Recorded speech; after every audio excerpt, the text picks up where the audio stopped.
The organizers of a luxury music festival in the Bahamas have apologized after the event descended into chaos, drawing comparisons to the Hunger Games and the Lord of the Flies. Fyre Festival, on the private Great Exumas Island, had been billed as a cultural moment for moneyed millennials, with tickets costing up to $12,780 for a four-person package. It was heavily promoted on Instagram as an opportunity to mingle with models and influencers, including Kendall Jenner, Bella Hadid and Emily Ratajkowski. The event was due to feature performances from Blink-182, Skepta and Ray Shremmerd, and run over 2 weekends from 28 April. One of the organizers, rapper Yarul, reportedly toasted during a site visit to living like movie stars, partying like rock stars, and fucking like porn stars. But after headliners Blink-182 pulled out on Friday citing poor infrastructure, ticket holders arrived on Great Exumas Island to chaotic scenes.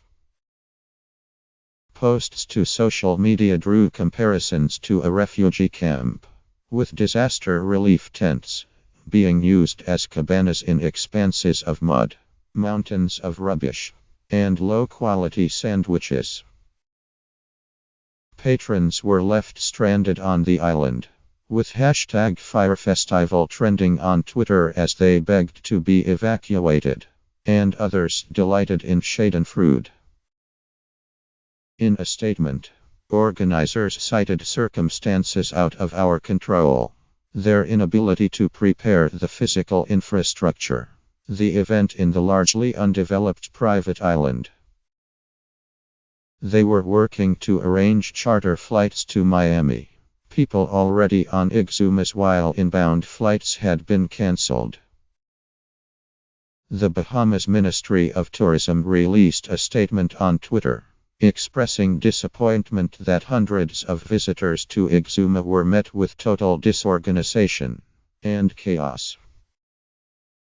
Though the ministry was not an official sponsor of Fyre Festival, it said it had offered advice and support to the organizers, who had assured them it was in hand. But clearly they did not have the capacity to execute an event of this scale, the ministry said. A team of ministry representatives were on the island to assist with the safe return of all visitors. Yarul wrote on Twitter that he was heartbroken by the way the event unfolded, and that it was not a scam. I don't know how everything went so left, but I'm working to make it right. A talent producer hired to work on the festival suggested it was beset by problems from the outset. When we arrived, my initial reaction was, wrote Chloe Gordon in New York Magazine. This was not a model-filled private K that was owned by Pablo Escobar. This was a development lot covered in gravel with a few tractors scattered around. We were standing on an empty gravel pit, and no one had any idea how we were going to build a festival village from scratch. Yarul's partner, company organizer Billy McFarland, told Rolling Stone that Friday was the toughest day of my life. He admitted being overly ambitious. We were a little naive in thinking for the first time we could do this ourselves.